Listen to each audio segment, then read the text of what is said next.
નમસ્કાર, આપ જોઈ રહ્યા છો લખત ન્યૂઝ અપડેટ ચેનલ। તમામ સમાચાર અને અપડેટ મેળવવા માટે ચેનલને સબસ્ક્રાઇબ કરો અને બેલ આઇકન પર ક્લિક કરો, જેથી તમામ સમાચાર અને અપડેટ તમને મળી રહે।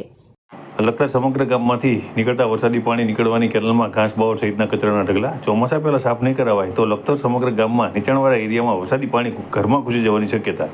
લખતર ગામના દરબારગઢ ખાડિયા વિસ્તાર, ઊભી બજાર, કુંભાર શેરી વિસ્તારનું વરસાદી પાણી, વડવારી શેરી, લખતરિયા શેરી, ખોડિયાલ માતાની દેરી, વનકસવાડી વિસ્તારનું પાણી, બ્રહ્મપોલ વિસ્તારનું પાણી, કબીર ટેકરી થઈ અને કેન્ડીપરા પાસે થઈને ધડમોચી અને કડમ ગામ ગેથડા હનુમાનજી મંદિર તરફ જાય છે। ત્યાં લખતર ધડમોચી તરફ જવાના નાળા પાસેથી આદલસર ગામ તરફ જવાના રોડ પર આવેલ નાળા સુધી વરસાદી પાણી વહન કરતા કાચા વેણમાં પુષ્કળ પ્રમાણમાં ઘાસ બાવળ સહિતની વનસ્પતિ ઉગી નીકળી છે। સાથે કાચા વેણમાં પુષ્કળ પ્રમાણમાં ગંદકી, કાદવ, કીચડ જમાતીઓ છે। આથી કેન્ડીપરા વિસ્તારમાં માખી, મચ્છર સહિત કાચા વેણમાં હજારાના કરે જુદી જુદી પ્રજાતિના ઝેરી, બિનઝેરી સાપ સહિતના જીવજંતુ નીકળી રહ્યા છે। ત્યારે આગામી ચોમાસું શરૂ થાય, વરસાદ વરસે અને લખતર ગામમાં પાણી ભરાઈ જાય, નીચાણવાળા વિસ્તારના ઘરમાં પાણી ભરાઈ જાય અને વ્યાપક નુકસાન થાય તે પહેલાં કેન્ડીપરા વિસ્તાર સામે આવેલ પાણી વહન કરતા કાચા વેણમાંથી ગંદકી દૂર થાય તે માટે થઈ અને વરસાદી પાણી વહન કરતા કાચા વેણમાં સાફ સફાઈ કરવી અત્યંત જરૂરી છે।